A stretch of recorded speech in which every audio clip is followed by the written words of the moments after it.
आप लोग कैसे हैं? उम्मीद कर रहे हैं आप अच्छे होंगे और पढ़ाई भी अच्छे से कर रहे होंगे। हम आज आपके लिए लेकर के आए एक्सक्लेमेटरी सेंटेंस, विस्मयादिबोधक वाक्य। इससे पहले मैंने आपको इंपरेटिव सेंटेंस भी बता दिया है, ऑब्जेक्टिव सेंटेंस भी बता दिया है, जिसे इच्छा सूचक वाक्य और आज्ञा सूचक वाक्य हम कहा करते थे। तो आज हम आपको बताएंगे एक्सक्लेमेटरी सेंटेंस कि विस्मयादिबोधक वाक्य क्या होता है और कैसे पहचानेंगे कि वह एक्सक्लेमेटरी सेंटेंस है। तो इसका डिफिनेशन आइए हम देखते हैं कि इसका डिफिनेशन किस प्रकार देंगे। और इससे पहले जो मैंने आपको इंपरेटिव बताया था, तो हमने कहा था imperative sentence expresses that command or order, request and advice is called imperative sentence. और हमने ऑब्जेक्टिव सेंटेंस में कहा था यानी वो आज्ञा बताएगा, रिक्वेस्ट यानी प्रार्थना करेंगे, सलाह देंगे, तो आपका इंपरेटिव सेंटेंस कहलाएगा। और इससे पहले मैंने आपको ऑब्जेक्टिव सेंटेंस बताया था, जिसमें कहा था हमने ऑब्जेक्टिव सेंटेंस एक्सप्रेसेस दैट क्या wish or desire curse and blessing, यानी आपको इच्छा को व्यक्त करेगा या श्राप को व्यक्त करेगा या किसी को आशीर्वाद देने की बात करेगा, तो उसे हम क्या कहेंगे? ऑब्जेक्टिव सेंटेंस कहेंगे। जो लोग उस वीडियो को नहीं देखे तो डिस्क्रिप्शन में जाकर उस वीडियो को देख सकते हैं। इस चैनल में आप अंत तक, इस वीडियो में आप अंत तक बने रहिए, जिससे आपको कोई समस्या नहीं होगा समझने में। तो आइए देखते हैं एक्सक्लेमेटरी सेंटेंस का अगर डेफिनेशन होता है तो क्या होता है, आइए हम आपको समझाते हैं। तो कह रहा है एक्सक्लेमेटरी सेंटेंस, ये कह रहा है ए सेंटेंस एक्सप्रेसेस दैट, यानी एक सेंटेंस बताता है क्या कि सम सडन फीलिंग का मतलब ये होता है कि जो अचानक, सम माने कुछ, सडन माने अचानक, अब फीलिंग माने कह सकते हैं मनोभावना कह सकते हैं, जो अचानक मनोवृत्ति स्टार्ट होती है, यानी जो अचानक घटना घटती है, तो हम उसको क्या कहते हैं? सम सडन फीलिंग कहते हैं। आर इमोशन, या फीलिंग हो या इमोशन हो, is called an exclamatory sentence. तो हम कहेंगे सम सडन फीलिंग का मतलब यह होता है कि जो चीज हम सोचे नहीं रहते हैं पहले से कि ऐसा करेंगे, अचानक कोई घटना घटता है और हम वैसा कर बैठते हैं, तो उसको हम क्या कहते हैं? तो उसको हम कहते हैं एक्सक्लेमेटरी सेंटेंस। मान लीजिए जैसे अगर आप घर से निकल रहे हैं, तो घर से जब निकल रहे हैं तो रास्ते में एक कार बहुत तेजी से आता है और आपके बगल से गुजरता है, तो कह रहे अरे बप्पा हम बच गए, ऐसा कहते हैं ना। तो जब कहते हैं तो आप बताइए, जब घर से चले थे तो क्या यह सोच के चले थे कि रास्ते में मैं जाऊंगा, मेरे बगल से कार गुजरेगी और मैं ये शब्द कहूंगा अरे बप्पा हम बच गए? ऐसा तो था नहीं। वो अचानक कार आई और बगल से गुजरी तो हमने कह दिया अरे बप्पा हम बच गए। तो जो अचानक घटना, सम सडन फीलिंग जो अचानक उत्पन्न होती है, तो उसको हम कहते हैं एक्सक्लेमेटरी सेंटेंस। अगर हम कह दे, एक तरीका और बता दे, तो मान लीजिए अगर हम कहे कि रास्ते में जा रहे हैं या घर पर है, चाहे कहीं जा रहे हैं, अचानक बहुत लंबा आदमी आपसे मिल जाएगा, तो कहेंगे कितना लंबा आदमी यह है। तो लंबा आदमी आप बताइए, क्या घर से सोच के चले थे क्या कि रास्ते में कोई लंबा आदमी मिलेगा, तो हम उसको कहेंगे कितना लंबा आदमी वह है। यह अचानक घटना घटा, क्यों? क्योंकि आप रास्ते में जा रहे थे और कोई लंबा व्यक्ति आया और उसको देख करके अचानक मन से भावना निकली कितना लंबा आदमी है, यह है। ऐसे भी कह सकते हैं, मोटा छोटा पतला कैसा भी हो सकता है, तो हम कह सकते हैं कितना मोटा आदमी हुआ है। क्या घर से यह सोच के चले थे क्या कि रास्ते में चलेंगे और कोई मिलेगा मोटा व्यक्ति, तो हम कहेंगे कितना मोटा आदमी है। ये तो अचानक मिला, और अचानक मिला हम अचानक कह दिए कि कितना मोटा आदमी वह है। तो जब कोई सम सडन फीलिंग और emotion is called exclamatory sentence, यानी हम ये कहेंगे जो अचानक घटना उठती है, यानी जो हम सोच के नहीं बैठे रहते हैं, अचानक जो होता है, हम उसको कहते हैं एक्सक्लेमेटरी सेंटेंस कहते हैं। अब मान लीजिए एक ऐसा भी है, लास्ट एग्जाम्पल हम आपको बता रहे हैं। मान लीजिए कि अगर कोई व्यक्ति है और वो बीमार है और वो हॉस्पिटल में एडमिट है, उसके बचने के चांस कितने परसेंट है? 10% है। 10% है। डॉक्टर ने कहा कि हम इसको बचा भी सकते, हो सकता है ये मर भी जाए, और अचानक उसका इलाज चल रहा था और अचानक डॉक्टर कहा था 1% मान लीजिए, 10% तो बहुत हो गया, 1% बचने का चांस है, तो अचानक वो बुढ़ा या व्यक्ति का हुआ बच गया, तो हम कहें आहा ये क्या हो गया, ठीक हो गया या बच गए, व्यक्ति बच गए। तो आप बताइए क्या सोच के यहाँ खड़े थे कि अभी वो ठीक होंगे और हम यह बात कहेंगे?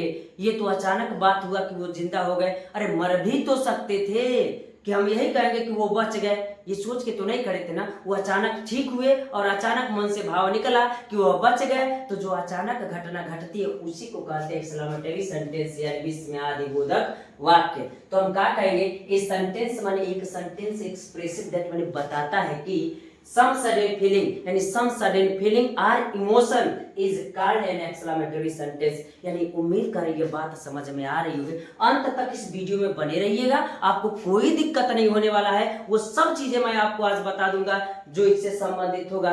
तो आइए देखते हैं इससे संबंधित कुछ मीनिंग है जिससे मैं क्या करूंगा आपको बताऊंगा। तो आइए हम देखते हैं कि इससे संबंधित कुछ मीनिंग है जिससे हम आपको बताते हैं, जो इसमें प्रयोग होगा और आपके लिए बहुत महत्वपूर्ण होगा और मजेदार भी होने वाला है आपके लिए। इसलिए इस वीडियो में बने रहिए अंत तक और देखिए किस प्रकार हम बता रहे हैं आपको। पहला कह रहा है हुर्रे। हुर्रे का मतलब होता है आहा, या हिप हिप हुर्रे का मतलब भी क्या होता है, आहा। तो हम कहेंगे एक्सप्रेस जॉय या डिलाइट। जॉय माने खुशी और डिलाइट माने भी कहते हैं खुशी। यानी कहीं पर अगर आहा का प्रयोग करना होगा तो वह किस लिए होगा, तो कहेंगे कोई आनंद या खुशी की बात होगी तो हम कहेंगे आहा। जैसे हम कह दे कि भारत मैच जीत गया तो हम कहेंगे आहा भारत मैच जीत गया, तो खुशी की बात है ना। जब खुशी की बात होगी तो हम कहेंगे आहा, यानी हुर्रे का प्रयोग करेंगे या हिप हिप हुर्रे का प्रयोग करेंगे तो वहां पर क्या होगा, खुशी होगी। अगर हम ऐसा होता है क्या कि अगर भारत मैच भी हार जाए और हम कहे क्या कि आहा भारत मैच हार गया, खुशी की बात तो है नहीं, इसलिए तब वहां पर आप क्या लगाइए, ओह लगाइएगा। लेकिन हुर्रे यानी हिप हिप हुर्रे यानी आहा का प्रयोग कहाँ कीजिएगा, तो जॉय या डिलाइट यानी खुशी और आनंद के लिए किसका प्रयोग कीजिएगा, आहा। अगर कह दे कि कोई बात होगा कि अगर कोई मरीज भर्ती है हॉस्पिटल में, कोई व्यक्ति भर्ती है तो कहेंगे अगर वो बच जाएगा तो कहेंगे आहा वह बच गया। तो हम कहेंगे इस प्रकार, तो खुशी की बात है ना। अगर वह मर गया तो कहेंगे क्या, आहा वह मर गया, ऐसा तो कहेंगे नहीं, खुशी की बात तो है नहीं। इसीलिए हुर्रे और हिप हिप हुर्रे का प्रयोग तब कीजिएगा जब वो दर्शाएगा क्या, खुशी और आनंद दर्शाएगा, तब क्या प्रयोग कीजिएगा, आहा का प्रयोग कीजिएगा। अगला कह रहा है एक्सप्रेस सारो या ग्रीफ। सारो माने दुख, ग्रीफ माने भी दुखी कह सकते हैं। तो हम कहेंगे एलस। एलस का मतलब होता है ओह या उप मतलब होता है, ओह माने उप होता है, यानी एलस माने उप या ओह कह सकते हैं, दोनों मैंने का प्रयोग ओह या उप होगा। अगर जैसे कह दे इसका प्रयोग दुख पर कीजिएगा, मान लीजिए कि कोई मर गया तो कहेंगे ओह वह मर गया, तो दुख की बात है ना। तो उस स्थिति में कहेंगे जब दुख की बात होगा तब हम क्या प्रयोग करेंगे, एलस का प्रयोग करेंगे या ओह का प्रयोग कर देंगे, कोई दिक्कत नहीं होगा। ऐसा थोड़े ना कोई मर जाए और कहे आहा वह मर गया, तो दुख की बात है तो कहां से आहा लगेगा। जब दुख की बात होगी तो क्या लगाएंगे, एलस लगाएंगे। ओह वह अब नहीं रही, तो नहीं रही तो दुख की बात है तो वहां पर किसका प्रयोग कीजिएगा, एलस का प्रयोग कीजिएगा। अब अगला कह रहा है आपको कि शाबाश, प्रेज करना यानी वेल्डर माने प्रशंसा करना कह सकते हैं, प्रेज माने प्रशंसा करना। मान लीजिए ब्रेवो माने कहते शाबाश। मान लीजिए कोई व्यक्ति है, लड़का है या क्रिकेटर है, अब गया खेलने के लिए और 20 गेंद में वो मार के आ गया 100 रन, तो कहेंगे ना शाबाश तुमने बहुत अच्छा खेला।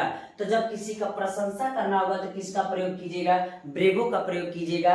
अगला कह रहा है गॉड हीवंस, हे राम, हाउ व्हाट ए माने कितना कितनी, यानी सरप्राइज जब रहेगा तो गॉड हीवंस या हाउ व्हाट ए प्रयोग करेंगे। जैसे कितना लंबा आदमी वह है तो चाहे हाउ चाहे वाटे का प्रयोग करें, कितना पतला आदमी वह है तो हाउ या वाटे का प्रयोग कीजिएगा। हे राम वह मर गया, तो हे राम वह मर गया सरप्राइज है ना, तो हे राम वह मर गया तो सरप्राइज है, तो क्या करेंगे तब इसका प्रयोग कीजिएगा। यानी जब सरप्राइज का प्रयोग होगा तो व्हाट ए या हाउ या गॉड हीवेंस का प्रयोग कीजिएगा। अगला जो है आपके लिए कर हुस या हिस्ट। हुस या हिस्ट का मतलब होता है चुप। आप कोई गलती काम किए रहते हैं तो आपके घर के छोटे बड़े भाई जो रहते हैं वो देखे रहते हैं, तो जब मम्मी पापा आते तो उनसे बात बताते कि ऐसा ऐसा बात हुआ, तो आप कहते एकदम चुप हो जाओ, यानी चुप हो जाओ मत बताओ, तो उसको चुप करते हैं। तो उसके लिए हम क्या करेंगे, हुस और हिस्ट का प्रयोग करेंगे। और हमने जब यह सेंटेंस पढ़ाना स्टार्ट किया था इंपरेटिव, ऑप्टेटिव और एक्सक्लेमेटरी सेंटेंस, तो हमने कहा था जो डेली रूटीन में शब्द आप प्रयोग करते हैं तो उस स्थिति में आपको इन सब चीजों का प्रयोग करना पड़ेगा और आपके लिए बहुत लाभदायक होगा।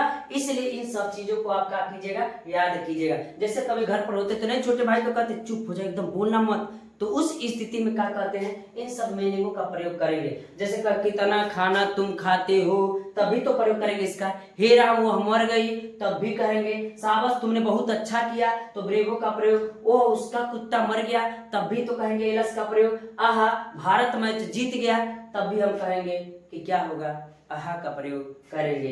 अगला कह रहा है पू। पू का मतलब होता है लानत होना या धिक्कार होना। जैसे कभी आप देखेंगे कोई बच्चे कहते कि गांव में चिढ़ाते हैं एक दूसरे को, अगर कोई काम कर दिया जाए और बड़ा व्यक्ति है और छोटा सा काम उसको दे दिया जाए, तो मान लीजिए 5 किलो वजन उठाने के लिए उसको कह दिया जाए और 5 किलो वजन नहीं उठा पाता, तो कहेंगे पू। पू का मतलब कहेंगे लानत या धिक्कार है, तुम 5 किलो नहीं उठा पाए। तो उस स्थिति में उसको क्या करेंगे, पूह करेंगे। यानी कहने का मतलब लानत है या धिक्कार है, उस स्थिति में आप इसका प्रयोग कीजिएगा। अब आगे अगला हे मन अरे, नहीं कहते अरे ये कैसे हो गया, तो अचानक कहेंगे तब उसके लिए क्या कीजिएगा, हे का प्रयोग कीजिएगा। और अंत वाला जो है, हम इन सब चीजों को मैं एक एक एग्जाम्पल लिख करके बताऊंगा, जिससे आपको कोई समस्या नहीं होगा। इन चीजों को बनाने में भी मैं बता रहा हूं आपके लिए। तो कह रहे अगला जो है फाई फाई। फाई फाई का मतलब होता है छी छी। अगर मान लीजिए कहीं गंदगी फैला हुआ है या कोई गंदा पानी, तो कह सकते हैं छी छी कितना गंदा पानी यह है, छी छी कितना गंदा यह रोड है। तो हम जब यह बात कह सकते हैं, तो उस स्थिति में छी छी का मैंने क्या लिखिएगा, फाई फाई लिखिएगा। मान लीजिए आप सड़क पर गाड़ी चलाते हैं, साइकिल चलाते जा रहे हैं, विद्यालय को जा रहे हैं पढ़ने के लिए, और रास्ते में नगर पालिका का कूड़ा करकट ला करके डाल दिया है, अगर वहां पर फैला दिया है, तो वहां पर नाक बंद करके जाते हैं और कहते हैं छी छी कितना मतलब बदबू आ रहा है, यही कह सकते हैं। तो वहां पर कहेंगे, तब स्थिति में हम कर सकते हैं छी छी का प्रयोग हम कर सकते हैं। उम्मीद कर रहे हैं प्यारे बच्चों यह बात आपको समझ में आ रही है। अगर यह बात आपको समझ में आ रही है तो वीडियो को लाइक कर दीजिएगा और चैनल को सब्सक्राइब कर लीजिएगा, और ये अपने दोस्तों के पास भी वीडियो शेयर कर दीजिएगा। बच्चों आइए हम एक एक एग्जाम्पल इसका करके देखते हैं कि यह किस प्रकार होगा और हम किस प्रकार बनाएंगे, मैं आपको अच्छे से बताऊंगा। तो आइए हम अगला देखते हैं इसका एग्जाम्पल किस प्रकार होगा। आइए बच्चों एक एक एग्जाम्पल करके हम देखते हैं कि यह किस प्रकार बनेगा, और एक एक चीजों को मैं प्रयोग करके आपको क्या करूंगा, बताऊंगा, जिससे आपको कोई समस्या नहीं होगा। तो आइए एक एक एग्जाम्पल का प्रयोग करके हम क्या करते हैं, देखते हैं। पहला कह रहा है आहा भारत मैच जीत गया। आहा भारत मैच जीत गया। आप बताइए भारत मैच जीत गया, यह खुशी की बात है कि नहीं? तो खुशी की बात है, तो हम कहेंगे तब सर हम किसका प्रयोग करेंगे, हुर्रे या हिप हिप हुर्रे का प्रयोग करेंगे। क्योंकि वह प्रयोग तब किया जाता था जब क्या होता था, जॉय या डिलाइट हुआ करता था, तब किसका प्रयोग करते थे, हुर्रे का प्रयोग किया करते थे। तो हम कहेंगे हुर्रे है, और एक्सक्लेमेशन का चिन्ह जरूर लगाइएगा, इंडिया ऑन द मैच, हम इतना कह सकते हैं। इस प्रकार हो जाएगा। अगला कर रहा है ओह उसका कुत्ता मर गया। ओह उसका कुत्ता मर गया, तो आप बताइए उसका कुत्ता मर गया, ये दुख की बात है कि खुशी की बात है? तो हम कहेंगे दुख की बात है, तो ओह का मीनिंग क्या लगेगा, एलस लगाइएगा, चाहे ओह लगाइएगा। और एक बात और बता दें, हम यहाँ हिप हिप हुर्रे ही लगा देते तो गलती नहीं होता। तो आइए इसको देखते कैसे बनेगा। तो कहेंगे एलस, एलस का मतलब दुख की बात है। एलस his dog died, यानी उसका कुत्ता मर गया। अगर हम इसका अगला कहे तो अगला कहेंगे ओह वह अब नहीं रही, ये भी तो दुख की बात है। ओह वह अब नहीं रही, तो कहेंगे alas she is no more now, यानी वह अब अधिक नहीं रही, इसका मतलब मर गई।